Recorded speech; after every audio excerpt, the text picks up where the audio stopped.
yo creo que sí, que va a terminar siendo balotaje Massa-Milei. De vuelta, sí, yo personalmente no estoy a favor de los paracaidistas que caen de un día para el otro. Quando o Milei sentou na mesa com a namorada dele nova, a Mirta Legrand, a primeira pergunta que ela fez foi: da onde você saiu?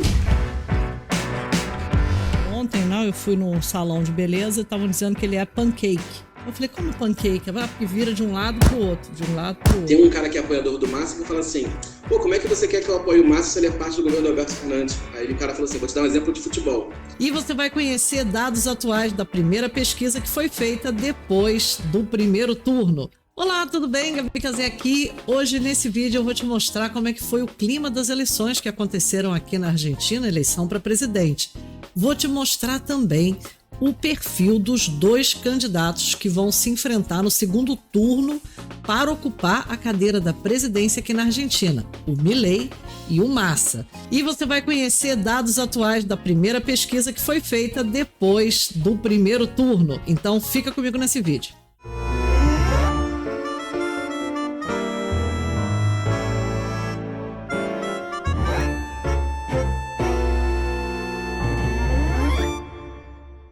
Muito obrigado para você que chegou agora e para você também que já me segue aqui no canal. Esse canal é especializado em Argentina. Eu moro em Buenos Aires há muitos anos e gosto muito de falar sobre essa cidade maravilhosa que eu moro. Tive que falar das eleições, né? Então, as eleições aqui, elas não terminaram ainda, né? Então, no segundo turno, além de você já saber que é o Milei e o Massa que estão concorrendo, é mais importante também saber dos que perderam, né? Porque os que perderam vão dar apoio. Aliás, já se declararam, né? Dizendo a quem que vão apoiar. Então, por causa disso, né? Eu tenho um convidado super especial que participou desse bate-bola comigo falando sobre o perfil dos candidatos. Vamos nos teletransportar agora, então, para aquele domingo que teve a votação para primeiro turno, para você ver o clima aqui em Buenos Aires. Todo mundo estava com medo desse dia, achando que ia dar arruaça, achando que ia dar briga, achando que ia dar polícia, confusão. Foi tranquilo, quer ver?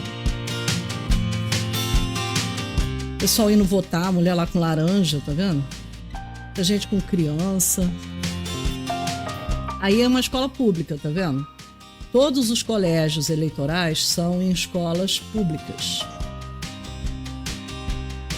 E aí a maioria das escolas públicas é também um lugar para você votar. As pessoas ficam vendo ali no papelzinho para ver em que seção que ela tá e vai lá e vota.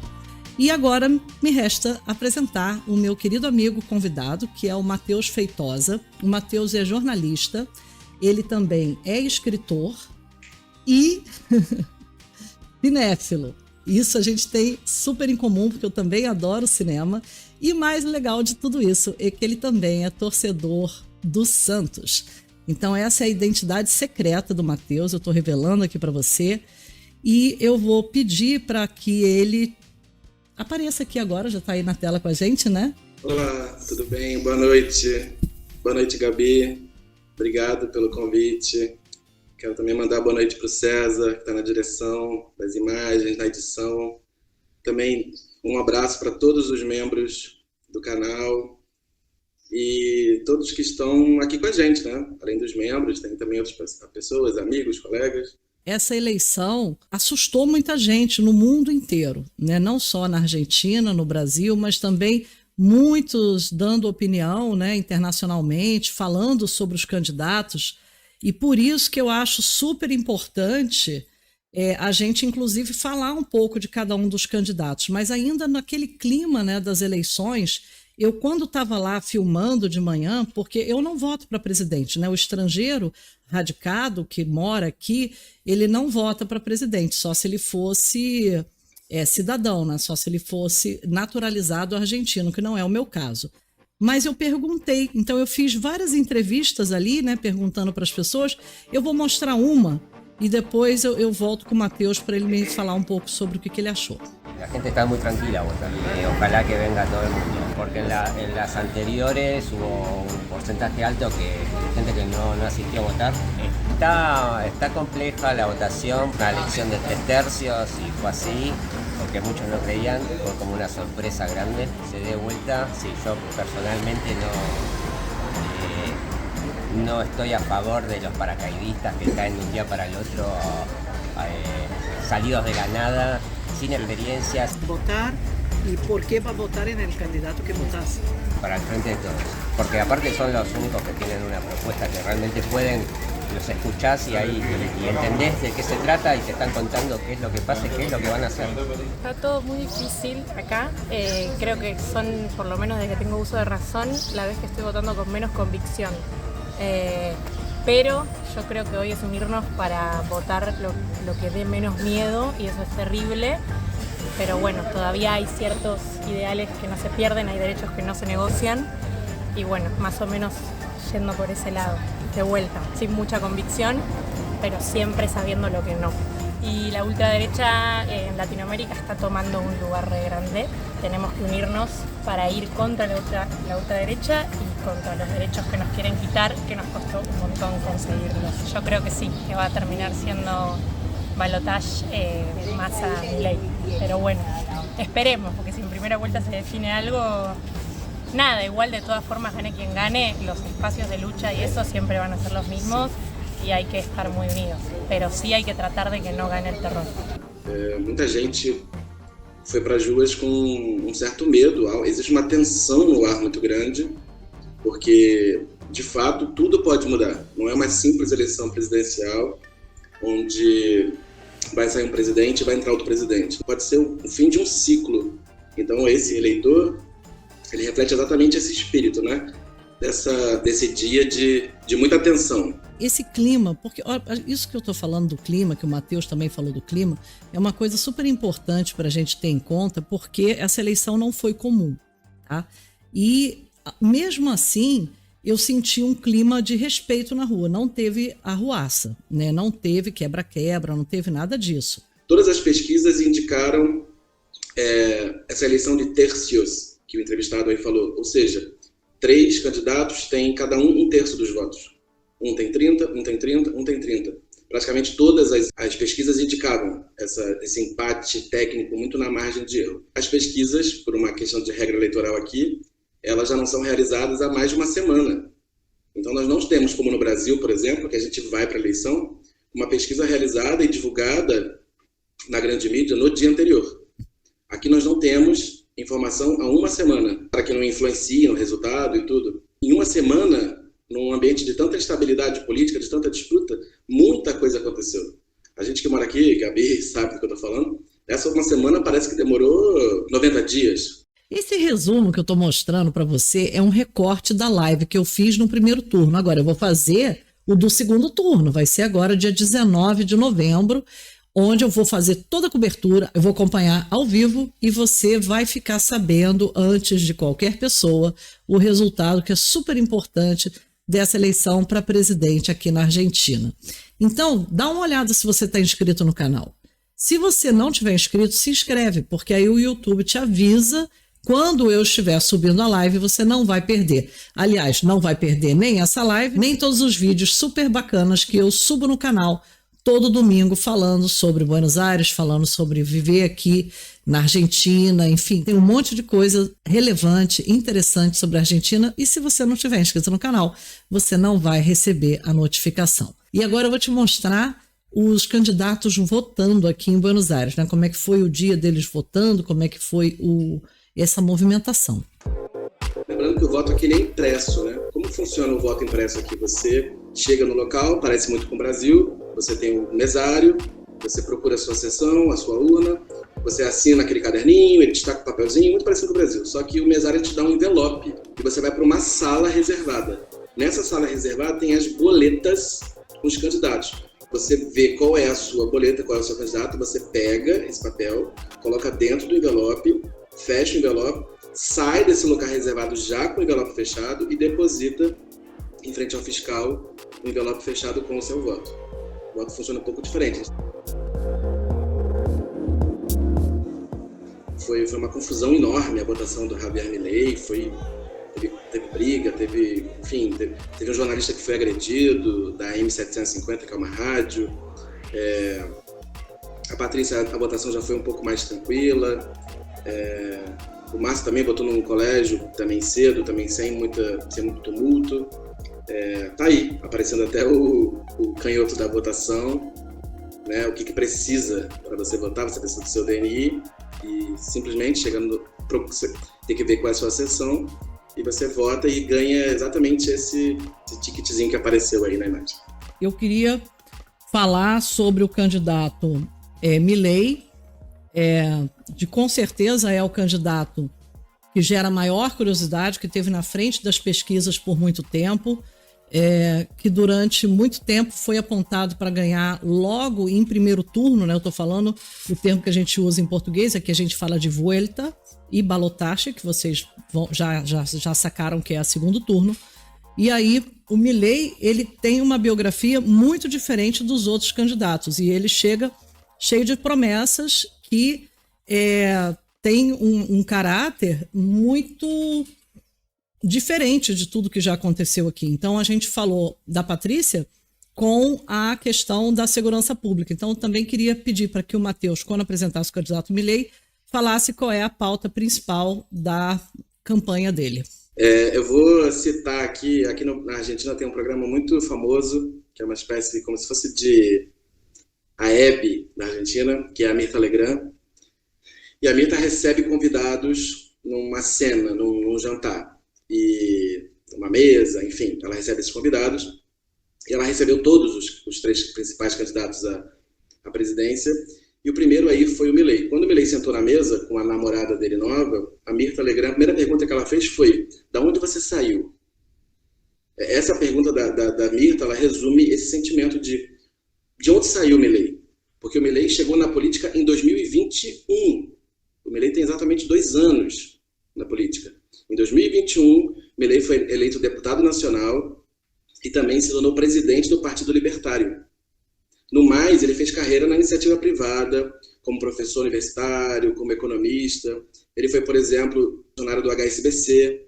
Ele trabalhou na Corporação América, que é a holding, que é a dona aqui da Aeroportos 2000, Aeroportos Argentina 2000. Mas o próprio currículo na iniciativa privada do Milei, ele é um pouco obscuro. A realidade mesmo é que se tem pouca informação do Milei. A gente conhece o Milei a partir da segunda metade da última década, mas antes disso é tudo um pouco...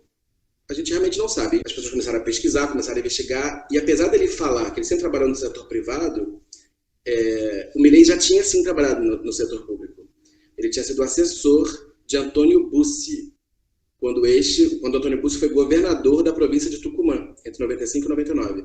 E aí fica claro por que ele escondeu isso. Para quem não sabe, Antônio Bussi foi um militar condenado à prisão perpétua por crimes de lesa humanidade durante a última ditadura militar argentina. Ou seja, esse suposto lapso de memória do Milei tem a ver hoje muito com quem é o Milei. Apesar de o Milei negar esse passado, ele só nega porque era uma coisa pública. Mas esse Milei ainda é o mesmo Milei desse momento. Esse é o Milei que nega até hoje os crimes da ditadura militar, por exemplo. O Milei acha que nada aconteceu. O Milei de hoje é o Milei que chama as avós e as mães da Praça de Maio de velhas mentirosas, por exemplo. As mães da Praça de Maio são aquelas mães que buscam seus filhos desaparecidos da ditadura. Mas não é só isso. O Milei, por exemplo, ele nega o aquecimento global. O Milei ele quer acabar com o Banco Central, o CONICET. O CONICET é o instituto que financia a pesquisa científica na Argentina. O Milei quer aprovar o porte de armas. O Milei quer aprovar a venda de órgãos. Para o Milei é legítimo, se uma pessoa tem uma dívida, ela poder vender um órgão para poder pagar essa dívida. E a última ideia do Milei, e eu não estou aqui fazendo julgamento de valor não, eu estou apresentando exatamente as propostas do Milei. A última proposta do Milei que ele apresentou foi tentar privatizar o mar argentino. Nas palavras dele, as galinhas e as vacas não estão em extinção porque elas têm proprietário. Então, na cabeça dele, quando as baleias, os peixes, o mar tiver proprietário, esses animais também não vão correr risco de extinção. Ou seja, é um economista que defende, antes de tudo, a propriedade privada. É um ultraliberal, né? Porque o Milei ele começou a aparecer, essa vida dele de estudante de economia, iniciativa privada. O Milei foi ator, ele já fez uma peça de teatro. O Milei foi, para quem não sabe, o Milei foi goleiro do Chacarita, que é um time aqui da Argentina. O Milei tinha uma banda de rock, que ele fazia cover do Rolling Stones. Depois de tudo isso, o Milei começou a aparecer em programas de TV. Não sei se vocês vão conseguir fazer relação com algum candidato aí do Brasil. O Milei começou a aparecer em uns programas de TV sempre fazendo um papel do candidato que pode falar mais alto, que pode xingar. Ele fazia o papel do politicamente incorreto nos programas de TV. Isso foi gerando uma espécie de fama no Javier Milei. Os jovens passaram a admirar, ele começou a ter bordões, né? Como ele fala, viva la liberdade, carajo. Isso começou a virar bordão, o próprio cabelo dele, ele é todo um personagem, né? E nesses programas de TV, principalmente programas assim, programa B de TV, a televisão meio B, ele começou a ganhar essa fama na televisão. O Milei é famoso graças à participação nesses programas. O Milei, ele é um personagem muito difícil de ler, porque quando ele começa a debater política, vem uma polêmica, vem uma declaração um pouco fora assim, do contexto, e as pessoas acabam se debatendo só isso, só essas polêmicas. E antes da gente falar do Massa, vamos mostrar as entrevistas, né, das pessoas votando.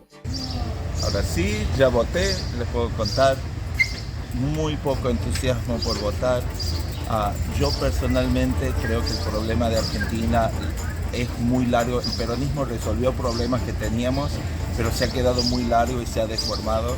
Y quiero ver que se achique para que aparezca una izquierda más institucional. Entonces mi voto fue por Patricia Bullrich, no la candidata que querría, pero la candidata que yo creo que lleva la fuerza que en 4 o 8 años puede decrecer el poder del peronismo en Argentina. O sea, no estoy votando al candidato que me gustaría, pero no existen estas elecciones.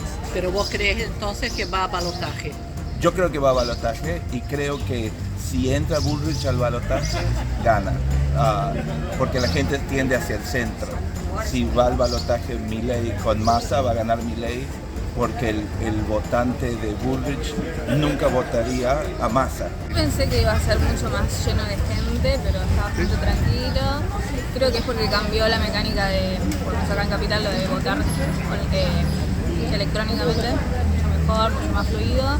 No sé, la verdad que no sé, justamente estas votaciones como que capaz otras votaciones yo estaba más segura de que bueno, va a ganar este. Bueno, voy a votar al que yo elegí para votar porque por el tema de que, o sea, ninguno me da seguridad, ninguno me da confianza, pero creo que no, es como la única opción que tengo.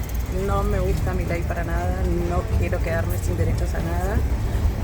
No quiero retroceder 40 años atrás, entonces prefiero votar a Massa, que es a quien me quedó como opción para elegir. A balotagem?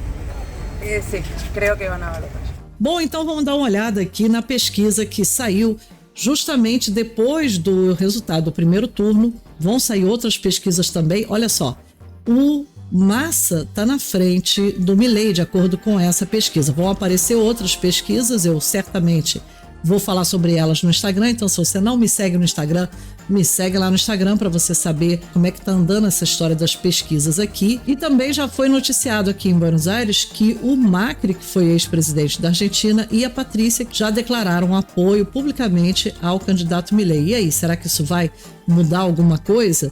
E eu gostaria muito de saber sua opinião. Qual o seu palpite, né? Você acha que vai dar Massa ou você acha que vai dar Milei? Comenta aqui para mim. Né, sempre de uma forma muito respeitosa, por favor, porque não se trata de torcida para quem vai ganhar ou não, mas eu queria saber seu palpite. Você acha que vai dar Milei? Você acha que vai dar Massa? Comenta aí, por favor. Então vamos conhecer um pouco o candidato Massa, que também é um candidato muito controvertido, né? Ontem, não, eu fui num salão de beleza e estavam dizendo que ele é pancake. Eu falei, como pancake? Porque vira de um lado para o outro, de um lado para o outro. Eu achei engraçado. Sim. Quem é Sérgio Massa, né? Esse candidato pancake. Eu li um artigo recentemente, um artigo de um jornal aqui da Argentina, que trazia o título assim, Sérgio Massa, : o articulador. A palavra que eles estavam usando era isso, Sérgio Massa, o articulador. Por que o articulador, né? Enfim, Sérgio Tomás Massa, 28 de abril de 72, 51 anos. É o candidato mais jovem entre todos os candidatos à presidência da República. Nasceu na cidade de São Martín, que é aqui pertinho, província de Buenos Aires. Ele é advogado formado pela Universidade de Belgrano, mais um da Universidade de Belgrano, e ele é candidato pela Aliança União pela Pátria. E ele é filiado ao partido Frente Renovador. Tá? Sérgio Massa é ministro da Economia desde julho de 2022 e líder do partido Frente Renovador desde 2013, que ele ajudou a fundar. Né? Sérgio Massa já foi deputado nacional, presidente da Câmara dos Deputados, 2 vezes prefeito da cidade de Tigre, uma cidade que os brasileiros adoram. Foi presidente da ANSES, que é como se fosse a Seguridade Social no Brasil, como se fosse o nosso INSS. Foi deputado da província de Buenos Aires, enfim. Sérgio Massa iniciou a trajetória política dele militando na juventude, num partido conservador. Olha que engraçado. Na União, é quase que o oposto da Patrícia Buris. Ele foi de um lado para o outro, enquanto a Patrícia foi de um lado para o outro.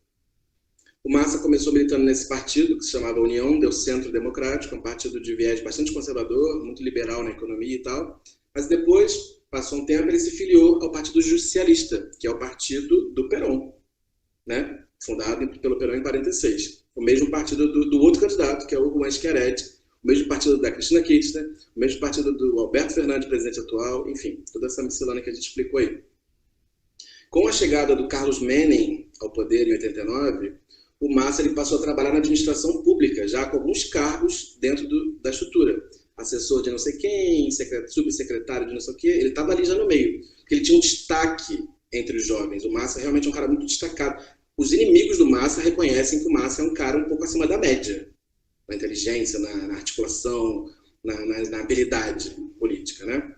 Então ele começou a trabalhar nesse governo do Menem, que era peronista, em 89, e foi eleito deputado, até que ele foi eleito deputado da província de Buenos Aires em 99. Ele começou a ganhar um destaque e se elegeu deputado em 99. O programa de governo dele é baseado no quê? Ajeitar a economia? Porque ele é ministro da economia. O Massa, ele está num campo um pouco mais ao centro-esquerda. Mas é muito importante comentar. Por que se fala o fim de uma era? Porque, de fato, está acabando uma era. Uma era que teve políticas culturais próprias, uma era que teve políticas econômicas próprias, uma era que teve seus desafios, seus problemas, suas coisas boas próprias. Essa era está acabando porque todos os candidatos preveem mudanças. Até o candidato do oficialismo, o oficialismo é esse candidato da situação, digamos, o próprio Massa fala que tem que fazer um monte de coisa diferente, né?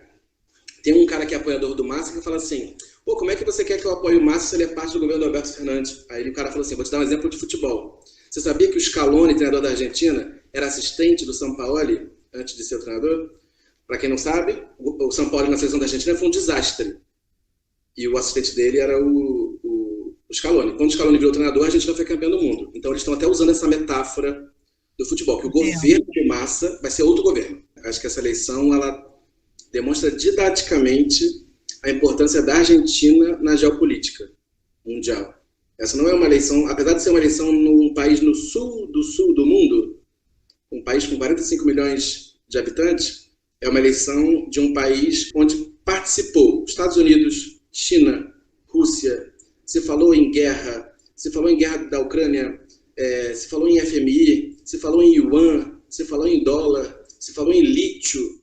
A Argentina é um dos países que mais tem reserva de lítio no mundo. Se falou em gás, se falou em soberania. O mundo inteiro estava debatendo essa eleição da Argentina, o que reforça, de maneira muito didática, a importância desse país na geopolítica mundial. Nós temos, então, aí 33% de votos fora de Milei e Massa. Porque nós temos Patrícia, Juan e a Miriam, que juntos têm 33% dos votos. É muito voto, né? É mais um terço, digamos, dos votos. Volta a ficar o terço a ser disputado, né? Então, é muito aberto, são dois campos muito opostos, apesar de terem aí... por exemplo, o Milei acha que o Menem é o maior presidente da história da Argentina, e o Massa começou no governo do Menem. Então, há diálogos até na diferença, né?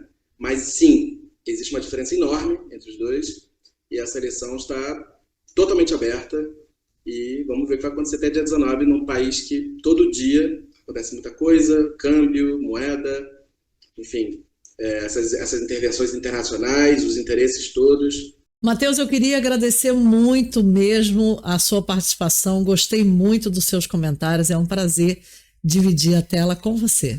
Gabi, obrigado pelo convite. César, obrigado, um abraço, parabéns pelo trabalho aí, um beijo para os inscritos do canal, para os membros, para as pessoas que acompanharam, muito legal mesmo. Eu estou gostando muito dessa experiência de compartilhar com você a expressão política aqui da Argentina. Não é a pauta principal do meu canal, mas eu não posso me furtar de falar sobre um assunto tão importante e tão decisivo para esse país tão bonito que, se você não conhece, deveria vir conhecer. Então já está avisado que vai ter uma live no dia 19 de novembro, onde eu vou acompanhar ao vivo. Te chamo para essa live, é super importante. Eu também queria te recomendar que você assistisse a esse vídeo que está aparecendo aqui na tela, que também eu vou colocar na descrição, onde eu falo sobre umas invasões que aconteceram em supermercados aqui na Argentina e que essa notícia chegou meio distorcida no Brasil. E aí eu explico, faço entrevista, falo com as pessoas, falo com o policial. Dá uma olhada porque esse vídeo é bem legal. Um beijo, até a próxima.